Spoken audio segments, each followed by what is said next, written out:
न कांक्षे विजयं कृष्ण न च राज्यं सुखानि च किं नो राज्येन गोविन्द किं भोगैर्जीवितेन वा ईशामर्थे काङ्क्षितं नो राज्यं भोगा सुखानि च ता इमेव स्थिता युद्धे प्राणामिस्तकत्वा धनानि च।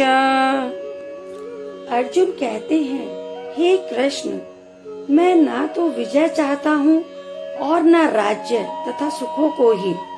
हे गोविंद, हमें ऐसे राज्य से क्या प्रयोजन है अथवा ऐसे भोगों से और जीवन से भी क्या लाभ है। हमें जिनके लिए राज्य, भोग और सुखादि अभिष्ट हैं, वे ही ये सब धन और जीवन की आशा को त्याग कर युद्ध में खड़े हैं। अर्जुन के मन में यह सत्य जानकर उलझन उत्पन्न हुई कि हत्या करना अपने आप में एक पापपूर्ण कृत्य है और अपने ही स्वजनों को मारना तो पूर्णतः और अधिक कलंकित कार्य है।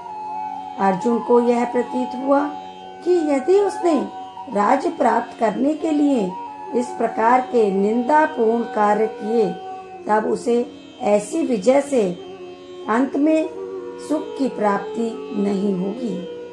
वह युद्ध के डर से सभी सुख सुविधा, समृद्धि, राज्य सब कुछ छोड़ने को तैयार है।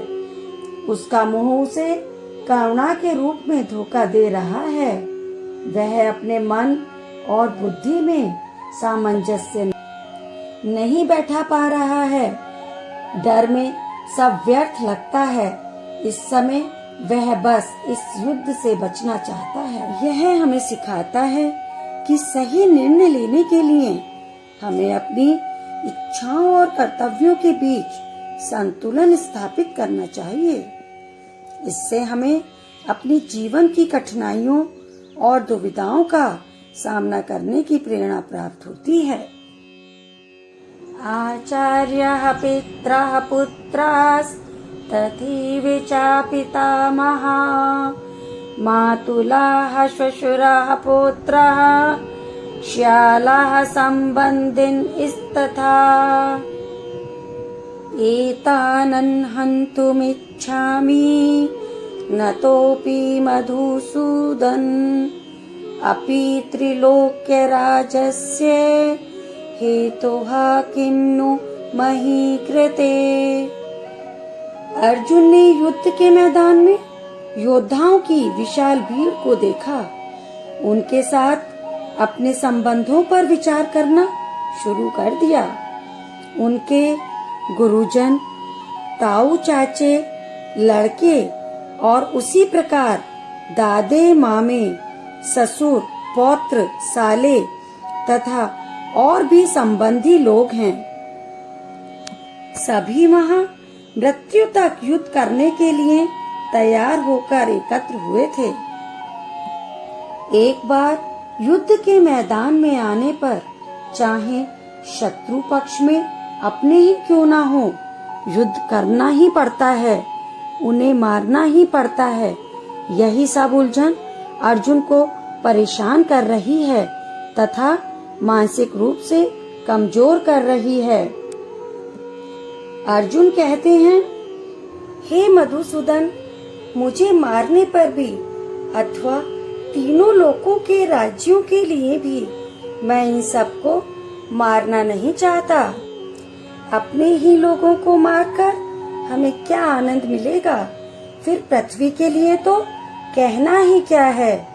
अगर अपनों को मारना है तो अर्जुन को तीनों लोकों का राज्य भी नहीं चाहिए। कई बार हमारे जीवन में भी ऐसा ही वक्त आता है जब हमें अपनों को या अपनी सबसे प्यारी वस्तु को छोड़ना पड़ता है। तब क्या हम ऐसा करते हैं? अपनों को व अपनी प्यारी वस्तु को छोड़ते हैं। निहत्य धार्तराष्ट्रानन् का प्रीतिः स्वया जनार्दन पापमेवाश्रयेदस्मान् हत्वितानाततायिनः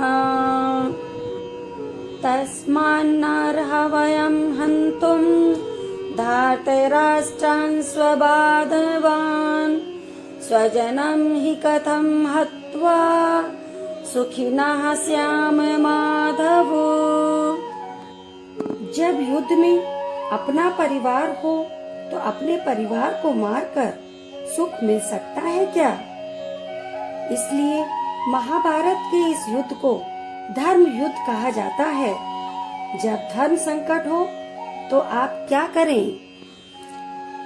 अर्जुन कहते हैं, हे जनार्दन, धृतराष्ट्र के पुत्रों को मारकर हमें क्या प्रसन्नता होगी?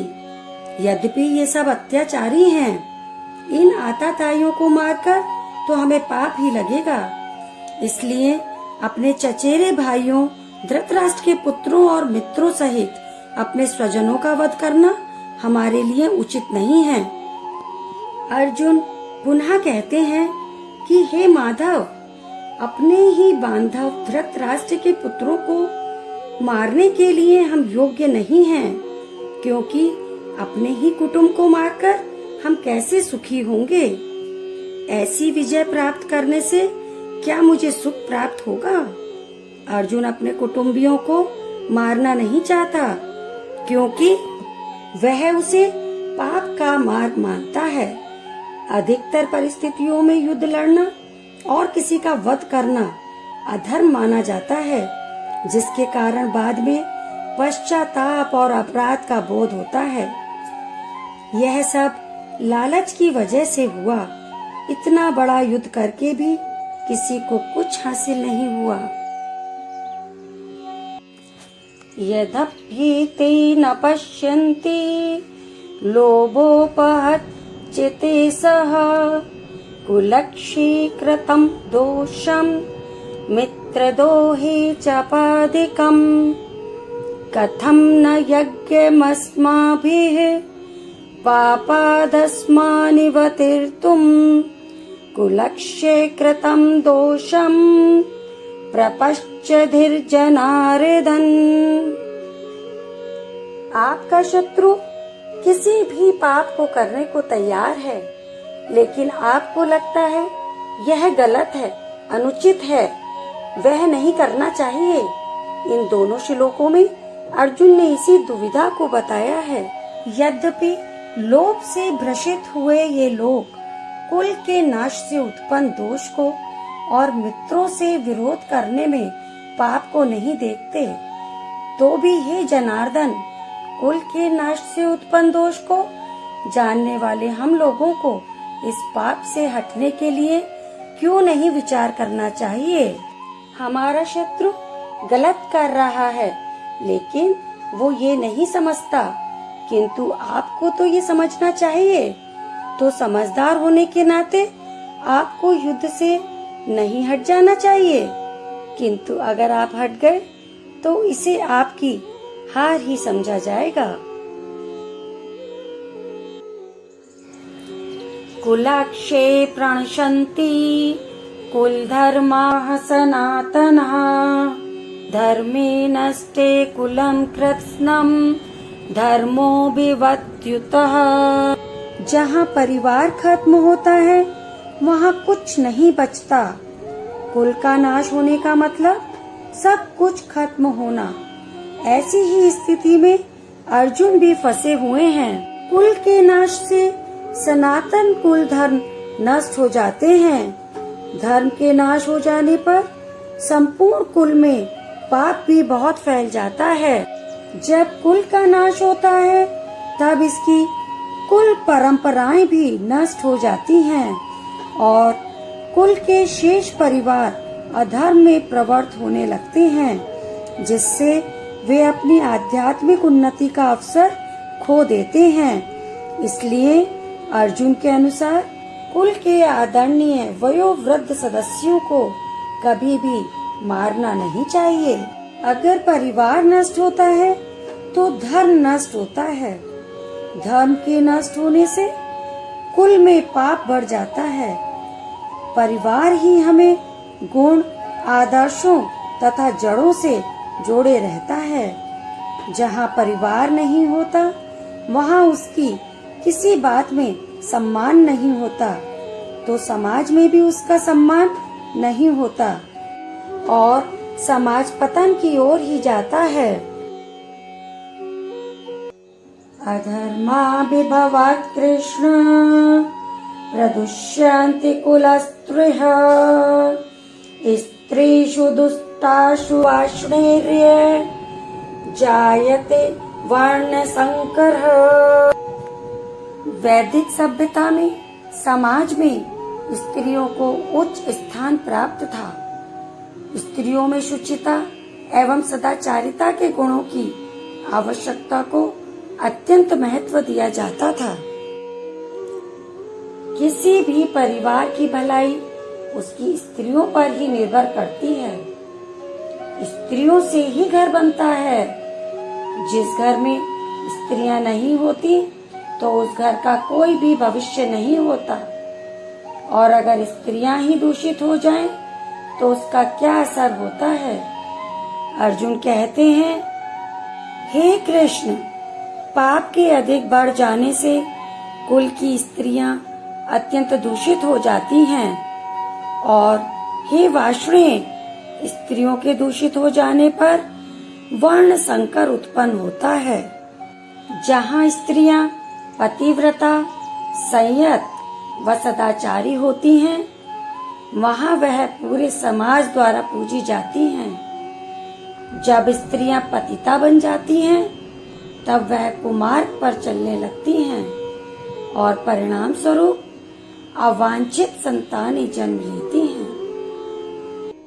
संकरो नरकायैव कुलगणानां कुलस्य च पतन्ति पित्रो येषाम् लुप्तपिण्डो दकक्रियः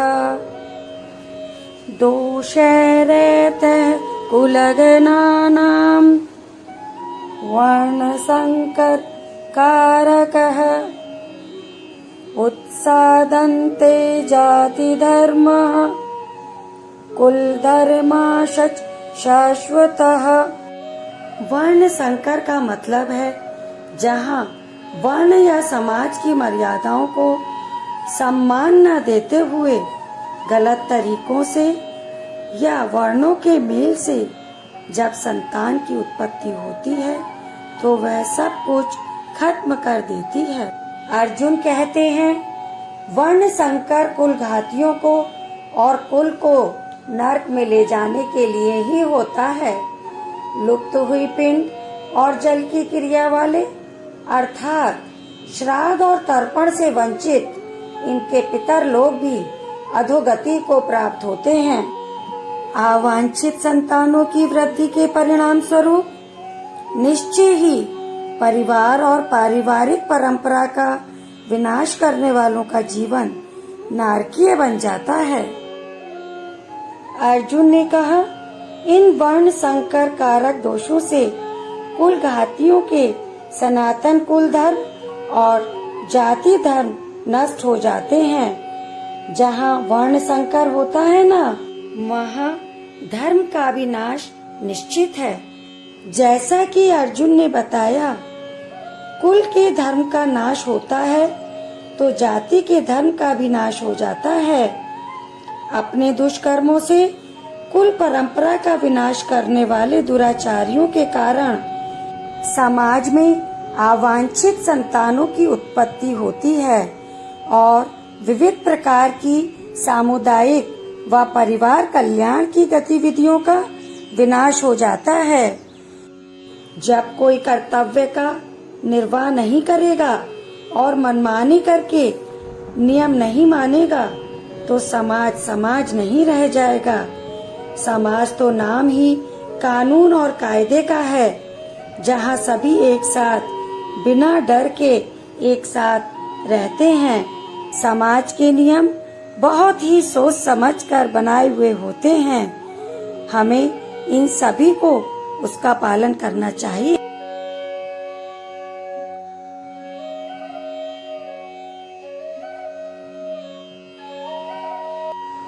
उत्सन्कुल धर्माणाम मनुष्याणाम जनार्दन नरके नियतं वासो भवति तत्यनुशुश्रमा।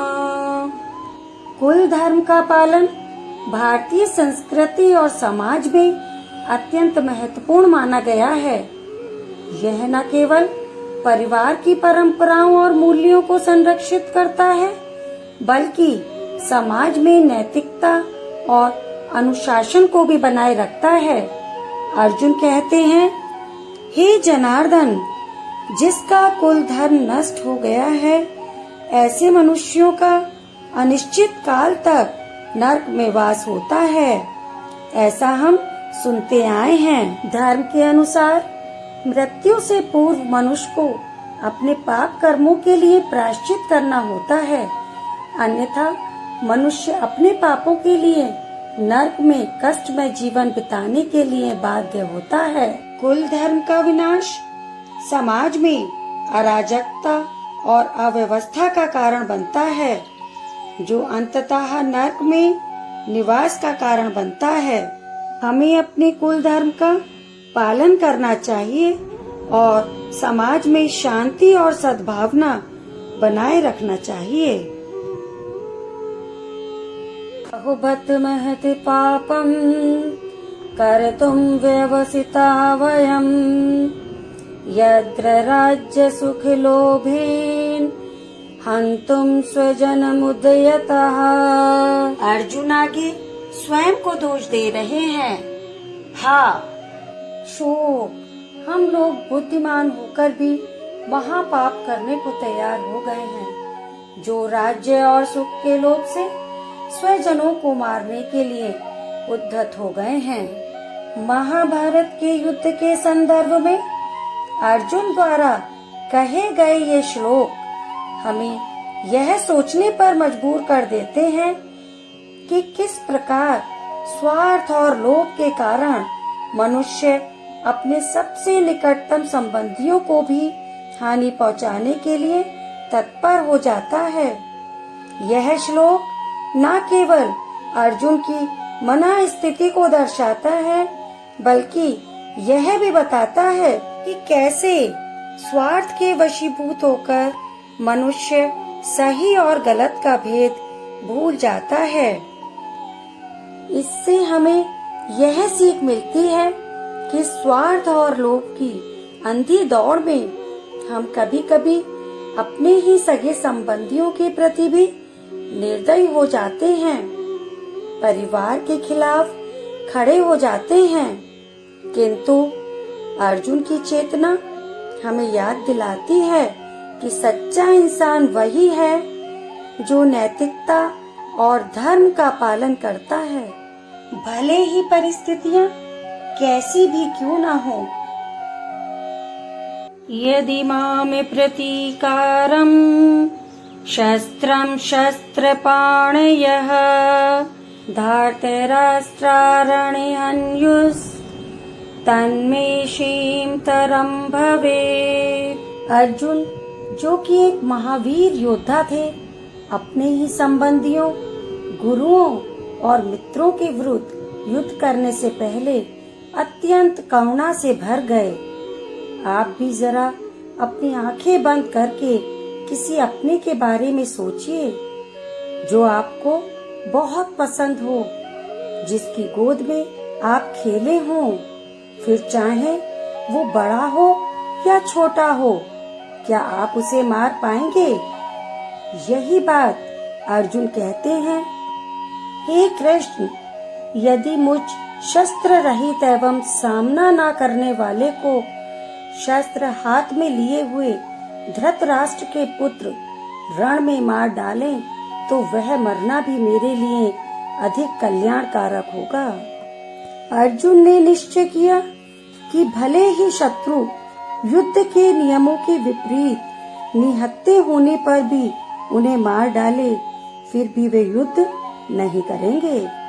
अर्जुन का यह श्लोक उनके मन में चल रहे नैतिक द्वंद्व व करुणा की गहराई को दर्शाता है। यह हमें सिखाता है कि कभी कभी जीवन में ऐसे क्षण आते हैं जब हमें अपने कर्तव्यों और मानवीय मूल्यों के बीच संतुलन स्थापित करना पड़ता है। अर्जुन की यह मनोदशा और युद्ध न करने का निर्णय हमें मानवता की महत्ता की याद दिलाती है। संजय उवाच एवमुक्त्वार्जुनः सांख्ये रथोपस्थ उपाविशत् विसृज्य संशयं चापम् शोकं संविघ्नमानसः। भागवत गीता के प्रथम अध्याय के अंत में संजय धृतराष्ट्र को आंखों देखा हाल बताते हुए कहते हैं कि युद्ध भूमि में खड़े अर्जुन ने अपने सामने खड़ी सेना को देखा। शत्रुओं और अपने प्रियजनों के बीच युद्ध की स्थिति को समझते हुए गहरे शोक में डूब गए। इस गहन शोक के कारण उद्विग्न मन वाले अर्जुन ने अपने धनुष और बाणों को एक ओर रख दिया और रथ के पिछले भाग में बैठ गए। अर्जुन का यह संघर्ष केवल बाहरी युद्ध से संबंधित नहीं है, बल्कि उनके भीतर चल रहे मानसिक और आत्मिक युद्ध का भी प्रतीक है। यह संघर्ष अंततः आत्मज्ञान और भगवान की सेवा के मार्ग की ओर ले जाता है। इसमें अर्जुन के दुख के होने की, शंका आने की और सभी बातें साफ साफ हमारे सामने आती हैं। अगले अध्याय में श्री कृष्ण अर्जुन के दुख, शंका, परेशानी का, हर प्रश्न का किस प्रकार भली भांति उत्तर देंगे, उसे जानेंगे व सुनेंगे। ये था भगवत गीता का पहला अध्याय, अर्जुन विषाद योग।